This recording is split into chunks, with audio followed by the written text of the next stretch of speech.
আজকে রবিবার সকাল সকাল উঠে আমরা চলে গেছিলাম খিদিরপুর। খিদিরপুর ডকের কাছে একদম পুরীর মন্দিরের আদলে অপূর্ব একটি জগন্নাথ মন্দির আছে। আমরা আজকে সেটাতেই গেছিলাম। এখানে বিয়ে ও অন্যান্য অনুষ্ঠানও হয়, তারই আয়োজন হচ্ছিল নিচে। এখানে পুজো দেওয়ার জন্য ফুল এবং পুজোর সামগ্রী সব আপনারা এখানেই পাবেন। এছাড়াও এখানে একদম পুরীর মতো গজা খাজা সব কিছু পাওয়া যায়। দুপুরবেলা এখানে ভগবানের প্রসাদও পাওয়া যায়, তার জন্য আগে থেকে কুপন কাটতে হয়। নিচে প্রদীপ ধূপ সব দিয়ে আমরা চলে গেছিলাম জগন্নাথ দেবকে দর্শন করতে। খুব সুন্দরভাবে শুরু হলো এই সকালটা। সকাল সকাল জগন্নাথ দেবকে দর্শন করে তাকে পুজো দিয়ে আজকে সকালটা শুরু করলাম। ঠাকুর যেন সবাইকে খুব ভালো রাখেন, নিজেও যেন খুব ভালো থাকেন, সেই প্রার্থনা করে আমরা বেরিয়ে মন্দির চত্বরটা একটু ঘুরে দেখছিলাম।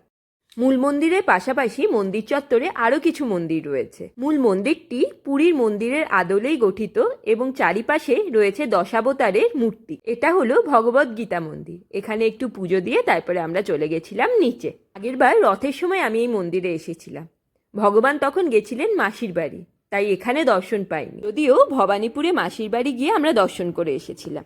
জগন্নাথ মন্দির থেকে বেরিয়ে ডান দিকে রয়েছে দুটো শিব ঠাকুরের মন্দির। প্রথম মন্দিরটা ঘুরে দ্বিতীয় মন্দিরটা যেতেই দর্শন পেলাম এনার। খুব মিষ্টি আর কি সুন্দর আদর খাচ্ছে। ওকে একটু প্রসাদ খাইয়ে দিয়ে চলে গেছিলাম মন্দিরে দেব দর্শন করতে। আপনারাও একদিন সময় করে ঘুরে আসুন এই মন্দিরগুলো থেকে। আজকের মতো আসি, টাটা।